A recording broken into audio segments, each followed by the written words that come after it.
Here's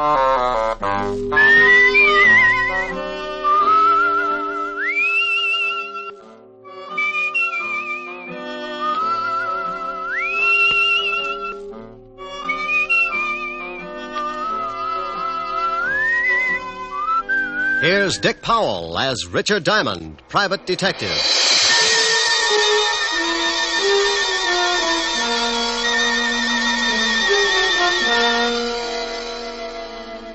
It's 5 o'clock in New York City, and the big neon signs light up the dark office that overlooks Broadway on the corner of 53rd Street.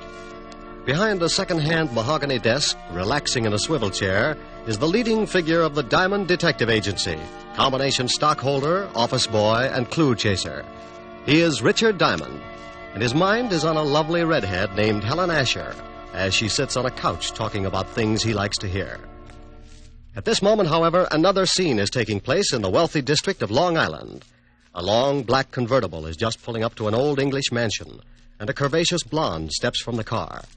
She is met at the door by her brother. Well, good evening, my dear sister. You're looking simply ravishing. How would you know the difference? Oh, drop dead. You disgusting excuse for a man. Why don't you sober up for 5 minutes and take a look at yourself? I did once. Oh, by the way, our dear stepfather would like to see you in the study. Tell him to go... I already did. Now it's your turn. I don't want to. Now get out of my way, Chris. Suit yourself. But Murray Lang's in there with him. Murray? Did I start your heart going pitty-pat? Oh, shut up. You better go in and protect your money, darling. Bye, jailbird. Son. I don't care what your plans are. They concern my daughter, and that's enough for me to put a stop to them. You're not going to put a stop to anything. You can't intimidate me, Lang. You're just a cheap, no-good gangster, and your methods are too well known to frighten me. Come in! Oh, hello, Liz. Hello, Murray. I'm glad you're here, Elizabeth. Mr. Lang and I were just discussing your future. I'm surprised you put up with it this long, Murray. Come on, let's leave my dear stepfather until he simmers down. Elizabeth, I want to talk to you. Well, I don't want to talk to you. Let's go, Murray. Listen to what he has to say. Maybe you'll get a laugh out of it. Well, what is it? I've just been talking with Lang about your intention to marry him. I have advised him that if such a thing were to take place, it would result in the most serious of consequences. Is that all? No, that is not all. When you got into your trouble with the police, my dear stepdaughter, you were paroled in my custody. If I should report to the board that you had violated the terms of your probation, you would most certainly go to prison. Why, you... What's the matter? Aren't you satisfied with the salary you collect for taking care of Mother's estate? How dare you, you little Sit sniffer. down. You look bigger behind a desk. Well, just yell and scream all you want to. After Monday, you better start looking for another source of income. You know very well it's not the money. But your greasy boyfriend here would certainly like to get his hands on it. Look, you, I don't give a hang if you are a midget. I'm not going to stand here and listen to you. Murray. No, baby, I won't take it. I'll wring his scrawny little neck. Go on, Lang, go on. It would give me the greatest of pleasure to call the police and have you locked up. I'll fix it so you won't have a head to call anyone with. Murray, leave him alone. Can't you see that's what he wants? Yes, well, Mr. Lang. Come on, Liz, let's get some fresh air. I want to say one more thing. Just remember, Father, my probation expires Monday. After that, you won't control any part of my income, so you better start getting packed. And if I report you to the probation board in the morning? I wouldn't. If you do that, you'll not only stop being my guardian, but you'll stop breathing. Get out. Get out, both of you. Come on, Murray.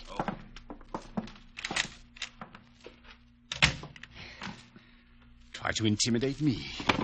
I'll make them both sorry. Detectives. Private detectives, yes. Foreign. Here's one. Full-page ad. Must be doing very well. Richard Diamond, private detective. If you've got a case, share it with me. Richard Diamond. 7.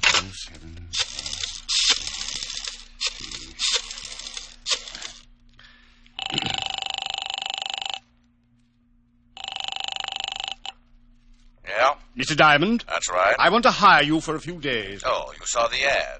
Well, it just so happens I'm available. I can't tell you much over the phone, too many extensions in the house, but it's about my daughter. I'm afraid she's going to get herself into some serious trouble. Well, how old is she? 20. Tell her to wait a year. My name is Chase, Ralph Chase. I live at 82 Maple Drive, Sands Point. Will you come out this evening? $100 a day and dibs on the icebox. I'll see you about 8. Goodbye, Mr. Diamond. What was that all about, Rick? Oh, got a job, baby. When do you start? Oh, yes, you're right. No, Rick. You can start it in the morning. You can't break another one tonight. Now, come on, Helen, baby. A job's a job. And a date's a date. I won't let you break this one. Your car downstairs? Yes, but I can drive myself home. Please, Rick. You promised you wouldn't break another one. Keys in it? Yeah, look. I want to hire you to protect me for this evening. I've been receiving mysterious phone calls, and I'm in fear of my life. Really? You've got to take the job. Old friends come first. I'll have to get home and shave before I start working. You mean you'll take it? After 12:30. Bye, baby. You beast. Oh, you must be getting tired from driving that big car around all day. Grab a cab, honey. It'll give you some rest. I'll take good care of your car. What? Want $1 for the cab? Huh? No. On second thought, you only live about 25 blocks. Walk will do you good. Rick. Deep breathing all the way up Fifth Avenue. Nothing like it. Bye, baby. Oh! On the way to the car, I thought about Helen. The most wonderful girl in the world. Money, looks. But she had one bad fault. She wanted to get married. I got into the big sedan and headed for my apartment. I'd been up late the night before with the blonde singer, and I was feeling tired. Funny how things change. My nights in college were just as busy, but at 1 o'clock the next afternoon, I was out playing football. I face facts pretty well, so when I got home, I took a nap.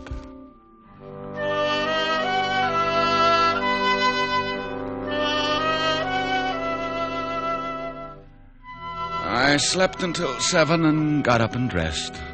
I drove Helen's car out to Long Island, and at 8 o'clock sharp, I was ringing the doorbell of the Chase Mansion. It was a big house, all right. If they built another one like it, Long Island would sink. Well, to someone at me chamber door. My name's Chris. Boo. Blow your booze some other direction. Your breath would wither a lung. My alcoholic exhalations are composed of the finest ingredients. You must have a weak stomach. Look, if you'll just stagger out of the way, I'd like to see Mr. Chase. Dead or alive? What? Nothing. I was just thinking out loud. Well, go right ahead. And after your talk with my stepfather, you can find me in the bar. You'll probably wind up like I am. That's a sweet thought. Where can I find your stepfather? Probably in the library, lying in my money. I left him leaning against the front door, gagging on the fresh air. I wandered down a long hallway and a big sitting room, furnished with enough antiques to make the Metropolitan Museum give up in shame. There was something about the place, a heavy quietness, like a bar of gold in a dark room. The shot had come from up ahead, and I tried a couple of doors before I found the room. Mr. Chase! Mr. Chase! In here! Mr. Chase? Yes. Come in and shut the door. I looked over at Ralph Chase crouching behind a desk. He got up slowly, all 5 feet of him. And I tagged him for a guy who would give $1,000 for every inch you could put on his legs. He looked like he could afford to be a mile high. The tall French windows were open at the back of the room, and you could still smell burning cordite. Someone tried to shoot me from the garden. Yeah, I heard the shot. You must be Diamond. That's right. Don't you think you better shut the French doors and pull the drapes before someone takes another shot? Yes, very good idea. You pull the shades, Diamond. Hey, you can start earning your money right now. You're a little excited, but I'll start to work. Right. Be careful, he might still be out there. Well, I doubt it. I can't see anyone out here. Oh, he just missed me. You can see where the bullet hit the wall. I jumped and hid behind the desk. Didn't you hear him on the porch? No, he must have stood in the soft grass that surrounds the garden. That's a good 10 feet from the house. You're lucky he didn't move in closer. He probably wouldn't have missed. Got any idea who it was? Of course, it was Murray Lang. Murray Lang? The gambler? Yes, do you know him? Well, I used to be on the force. Set him up 6 years ago in a larceny rap. Then you know what he's like. He was in the house this afternoon. We had an argument and he threatened me. An argument with your daughter? Yes, about my daughter. How'd you know? Well, you told me she was getting herself into trouble. She couldn't have picked a better playmate than Lang to get there with. Father, we heard a shot. Not really. Oh, let's go. He's not dead. My stepchildren, Mr. Diamond. Oh, well, lovely. I'm quite alive, so you can both stop looking so unhappy. Does it show? Come on, sis. Let's find the guy who fired that shot. I want to give him a few pointers. Where's Murray Lang, Miss Chase? Yes, he's the man you want. I'm sure he Don't tried... be absurd. Murray left 3 hours ago. What are you, a cop? Does it show? You're wearing too much cologne. Come on, Chris. Oh, she's nice. That's Elizabeth. The boy's her brother, Chris. I'd hate to draw straws. I married their mother and raised those 2 brats after she died. The courts appointed me executor of the estate. They don't like you handling their money, is that it? Yes. Since they've been old enough to ask for 50 cents to go to a movie, they've condemned me for watching their interests. You said you were worried about your stepdaughter. Tell me about it. I'll make it brief. Hate long explanations. Elizabeth got into some trouble with the police. Hit and run. She had been drinking. The man died. Liz was sentenced to a year in Folsom. But I got her off on probation. Oh, what do you want me to do? Drive around with her and spoil her aim? Monday the probation expires. She says she is then going to marry this hoodlum, Murray Lang. And you don't want that because you think he's after her money? Exactly. When she marries, the will reads that I shall, as executor, turn over half of the estate to Elizabeth. What about Christopher? He looked irresponsible when he was born. His mother left instructions that he should not receive his share until he is 35. That's another 8 years. Well, your stepdaughter's old enough to know what she's doing. I can't see how you can stop her. That's what I want you to do. And if I do, you'd be in a pretty good spot. What do you mean, Mr. Diamond? You continue as executor. I can understand you thinking something like that, but believe me, as much as I dislike my stepchildren, I wish to keep them in line for their late mother's sake. Oh. Well, Mr. Chase, I'll take a look around outside. Maybe I can come up with something that'll point out the would-be killer. If it was Lang, you can stop worrying about Elizabeth. Sing Sing doesn't boast a wedding chapel. I went out through the French doors and started looking around on the soft grass that bordered the garden. I had a fat hunch, so I stopped looking and started wandering. I was halfway through the rose bed when I spotted them. It was Elizabeth and a man. In the darkness, I couldn't make him out, but Murray Lang was my best guess. They went up a narrow path to one of those Chinese pagodas at the far end of the garden, and I stepped up close enough to give my ears a workout. It was Lang, all right. I don't care what you think. I didn't take a shot at the old man. Then who did? He's got a policeman in there now, and he's going to start trouble. Let him. I'm clean. Maybe it was that lushed-up brother of yours. Chris hates him, but he'd never try to kill him. Well, then stop hounding me. Maybe you took a shot at the old boy. Murray. Well, you got a good reason. Tired trying to buck the whole Chase household. If you love me, let's take off tonight and get married. Tell the old man to go to the devil. You can certainly wait till Monday. Yeah, but he won't. He's going to cause some kind of trouble and get you tossed into Folsom. He's not going to give up all that money just because you're through with your probation. He probably cooked up that shooting just to get the cops here. Murray, what's going to happen to us? Oh, ask your stepfather. He's been doing your thinking for you. I don't have to. We'll get married Monday. Okay. I'm staying clear of this place till then. But what if there's more trouble? I haven't got anyone to turn to. You worry about it, baby. I got a police record that makes yours look like a merit badge. I was too good a target in the moonlight, so I started back up the walk to the house. As I passed a hedge, I noticed a funny-looking plant that was shoving its way out of the foliage. I'm sorry I did that. It was the Johnny Jump-Up variety. Blackjack kind. The guy on the other end of the sap gave it to me right over the eyes, and I went down like a crapshooter making a pass. I rolled over and watched the moon melt and run down in my eyes. Something warm and sticky spread over my face and turned the night red. Yeah, I was bleeding again. I guess I showed signs of recovering, so he started all over. This time he used his foot in my side. Oh, a couple more kicks in the ribs and in the right place, and he could have whipped up a fast course of Nola. I felt tired, so I rolled up in an old rose bush and went to sleep.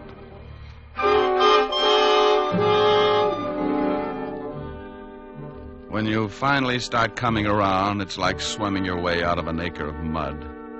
If you've taken enough beatings before, you diagnose things in a hurry. The pain in your head is where you got sapped. The ache in your ribs is where he booted you.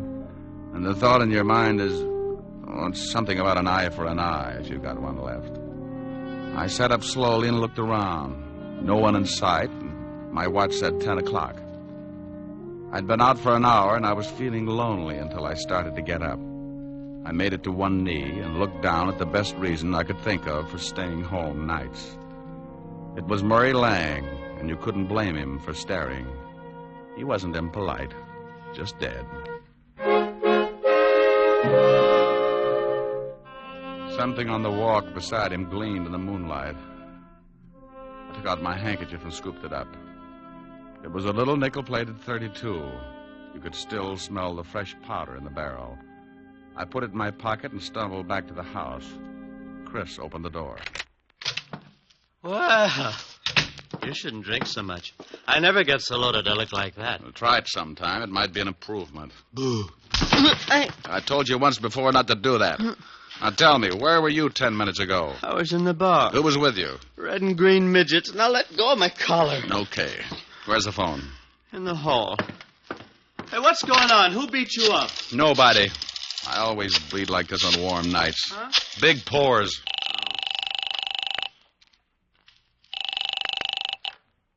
Homicide, Sergeant Otis talking. Who taught you how? Did you sit up nights with a parrot? Oh, very funny. Only one guy could think up a lousy joke like that. What do you want, Diamond? A picture of you. I'm going to show some doctors that mercy killing has its points. Now, let me speak to the lieutenant. Comic. Homicide, Lieutenant Levinson. Hello, Walt. This is Diamond. Oh, wait a minute. Let me get the bicarbonate. What's the matter? I get stomach trouble every time you call. Go ahead. All right. I got a killing for you. I know it. Why can't you be a good boy and stop finding corpses? I'm out at Sands Point, 82 Maple Drive. I think I've got the murder weapon in my pocket. Who's dead? An old friend, Murray Lang, and you better step on it. There's a drunk staggering around the place, and he's liable to spot the body and put it in the cold shower to sober it up. Oh, all right. We'll be right out. Hold the fort. So Mr. Lang's dead. You better stop sneaking up on people, Buster. And you'd better stop telling me what to do in my own house, Mr. Diamond. You sobered up pretty quick. I heard what you said about finding the murder weapon. May I see it? No. It stays in my pocket until homicide gets here. Whose gun is it? It's a 40-pound broadsword. Now stop trying to look like a Chicago muscle man, or I'll start slapping there you. you are, Diamond. I've been looking for you. Great Scott, what happened to your face? Someone was giving away hints. Chris, did you have something to do with this? Hardly. Mr. Diamond has a decided advantage over me. He has muscles. I'll be in the bar. What's happened? Where's Elizabeth? I don't know, but her boyfriend's got troubles. He can't explain the hole in his chest. Lang? What do you mean? He's out in the garden. Someone shot him. Is he dead? And if he's not, he's trying awful hard. Then we'd better call the police. That's been taken care of. What kind of a gun do you own, Mr. Chase?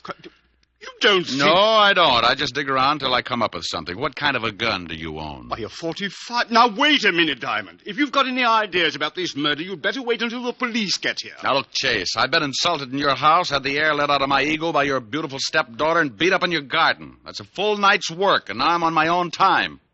Where can I find Elizabeth? I don't know. She may be up in her room. Oh, where is it? End of the hall, head of the stairs, first door. Thanks. It's beginning to rain. What about Lang's body? Well, if he catches cold, call me. I went down the long hallway to the foot of a massive staircase. The only light was the one burning in the room I just left.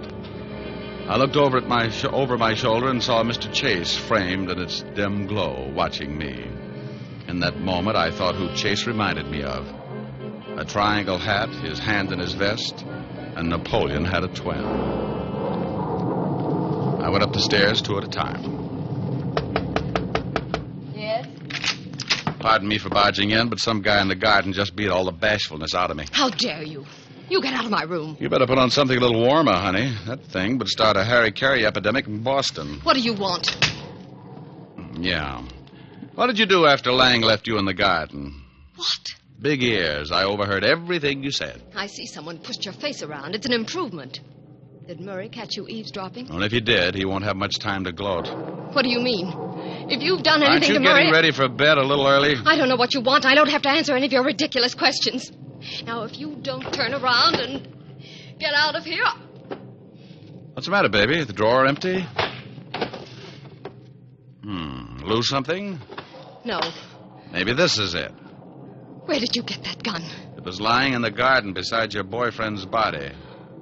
Beside it. That's it, lover. Now sit down and relax. Is Murray dead? Like Jimmy Fiddler's gossip column. Didn't you hear anything after Murray left you? Oh, no. I was crying. I ran back to the house, came up here. Is there another way back to the house besides the path that Murray took? It's one that leads to those outside doors. I came right to my room. Please leave me alone. This is your gun, isn't it? Yes, but I didn't do it. I didn't. Murray and I were going to be married Monday. Ballistics will probably show it's the one that did the job. You better tell me everything you know. I don't know anything. I didn't shoot Murray. Someone stole my gun from the drawer. Oh, please find out who did it. If they hold me, I'll go to prison anyway. Please, Mr. Diamond, please. It's going to be tough if this is the gun. I'm pretty sure it is. You could still smell the powder when The powder. What's the matter, Mr. Diamond? Huh?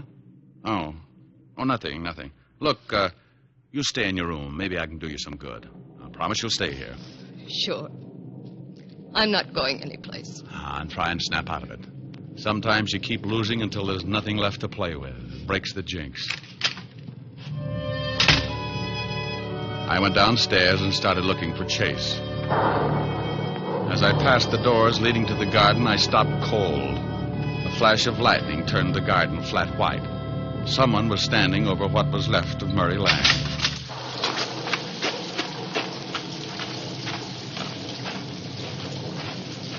Well, like the view? Oh, Diamond. I was just looking at the body. I talked with your daughter. She says the gun that killed Lang was hers. What? Claims they had an argument, but won't admit she shot him. Oh, no, I can't believe it. Certainly she had no reason. Unless... Unless what? Well, unless she found out Lang was just after her money. Well, that's possible. Anyway, if she did do it, I still can't figure who worked me over. Maybe it was Lang. You told me yourself he didn't like you. Maybe it was Elizabeth. Oh, no. It would have to be somebody very strong. She might have kicked you, but never could she have hit you hard enough to crack your head open like that. Yeah, tell me, when does Elizabeth come into her money? Why, at the end of the probation. The court set it aside until she was cleared of all charges. Who gets it if she goes to prison? Well, I'm the sole executor of the estate, but she's not going to jail. She didn't do this thing. I'll get the best counsel in the country. I'm sure you will. Tell me something, Chase. It's pretty obvious that my face got pushed around, but how did you know my ribs got the same treatment? What? It doesn't show. It just hurts. Why, well, you told me. What are you getting at, Diamond? You'd have to reach pretty high to sap me, but if you were mad enough, you could make it. This is absurd. I'm going inside. And when I get grouchy, it's better to listen. I'm liable to use you to make the flowers grow. Go ahead, Mr. Diamond. I'm listening. Well, everybody in this house has some sort of motive for killing. With Elizabeth, it could be the old story of a woman scorned. With your lushed-up stepson, he could want to put the blame on his sister so he'd get more than his share of the estate. And we certainly know you stand to profit if Elizabeth goes to prison, because you retain custody of the family fortune. I'm getting wet, Mr. Diamond. Everybody's story's weak, but only one of them doesn't stand up. You said earlier this evening someone tried to shoot you from outside your library. Of course they did. You have the shot and saw the bullet hole. That's right, I did. But you told me he was standing outside the room by a good 10 feet. Nothing to say, Chase? You're trying to catch me up in something. Oh, you are so right. Now, when I walked into that room, I could still smell burning cordite. To smell fresh gunpowder like that, the gun would have to have been fired outside the room. You staged it, so I'd think someone was trying to kill you. Is that all, Mr. Diamond? Outside of the slip you made about kicking me in the ribs. Now, let's go inside. I don't think so, Diamond. Oh, that the 45 you were telling me about? Yes. Go ahead, make a try for it. I'm going to show you how it works. You kill Lang with your stepdaughter's gun, and you're going to collect the money if she goes to prison. Oh, you're a slob. My stepdaughter could easily kill 2 men tonight. You're in a spot. You can't shoot me with that 45 and make it look like the same person killed Lang, too. So you've got to get the 32 in my pocket. Give me Elizabeth's gun, Diamond. You try and get it, Chase. Why, you... Rick, are you out there? Better give it up, Chase. That's the law. He eats little men like you. Out there, Lieutenant. Drug City storm go out. Rick! Stay right there, Diamond. Another killing won't matter if you try and stop me. For Pete's sake, if you're out there, Rick, answer me. I'm getting soaked. Just keep your mouth closed, Diamond. I'm getting out of here. You'll never make it, Chase. They'll pick you up inside of an hour. Not if you're too dead to tell them. Yes, that's it. If I kill you, I'll eat at least have... You should watch your step, Chase. Keep your head down, Lieutenant. Somebody's mad. Shut up, Otis, and get out from under that bench. Rick! Over here, Walt. What's going on, Rick? Who's doing all the shooting? Oh, we took turns. He was just going to kill me when he tripped over the body of his first victim. I used this 32 in my pocket, shot him twice. He's dead, Lieutenant. Give me my baking soda, Otis. Yeah, Lieutenant. Don't look so unhappy, Rick. He was going to kill you. Oh, I'm not unhappy. I'm just sore that I didn't have time to take the gun out of my pocket. I ruined a darn good coat.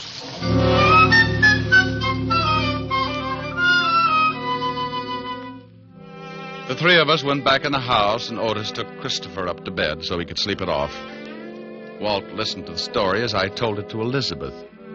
She cried a little and thanked me with her eyes. Walt went downstairs to clean things up, and I sat by her bed until she went asleep.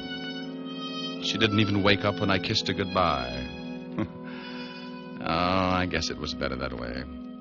I said goodbye to Walt and Otis and headed for 975 Park Avenue. I was late. My face could use a mile of bandage. I hoped Helen wouldn't mind. Yes? Oh, my goodness. Hello, Francis. Tell Miss Asher I brought a car back. Oh, how bad a wreck was it, sir? Give me a glass with a backbone, will you, Francis? Yes, sir, right away, sir. Miss Asher's in the study. Thank you. Goodness. Thank you. Hi. Well, it's about... Oh, Rick, not again. Mm-hmm. Your poor little face. Yeah, my poor little face. Well, you just stretch out on the couch, and I'll get you a nice tall drink. Francis is already on his way. Oh. Feel better? Yeah, oh, yes. Got a pillow? I'll hold your head up. How's this? Mm-hmm. Like some music to go with it? Sure. Turn on the radio. You comfortable? Mm-hmm. How about you? Uh-huh. That music sounds like San Francisco. Remember the top of the mark? Yeah, fun too. Mind if I turn off the light? The glow from the fire is enough. You're cute. Better? Much. The snow is snowing, the wind is blowing, but I can weather the storm. A little high. What do I care how much it may storm? I've got my love to keep me warm. Mm-hmm. Me. I can't remember a worse December. Just watch those icicles pour. What do I care if icicles form? I've got my love to keep me warm. I like your singing, too. Thanks. Off with my overcoat, off with my glove. I need no overcoat. I'm burning with love. My heart's on fire. The flame grows higher. So I will weather the storm. Why do I care how much it may storm? I've got my love to keep me warm. That was nice. Hey, why did you turn the radio off? This is nicer. Come here, Rick. Oh, honey. Honey, you're reading my mind. Here's your drink, Mr. Diamond. Oh, my goodness.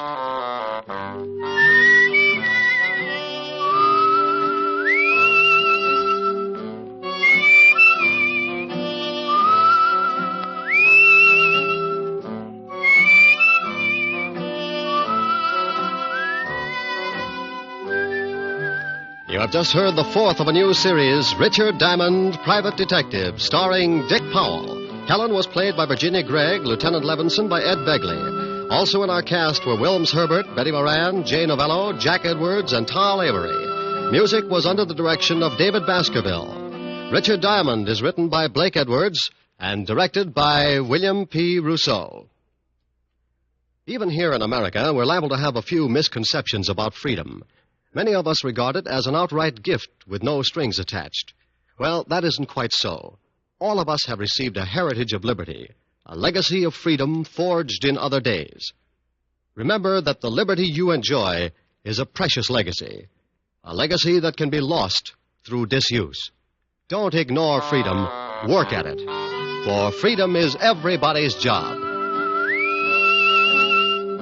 Now, this is Eddie King, inviting you to be with us again at the same time next week when we will again bring you Dick Powell as Richard Diamond, Private Detective.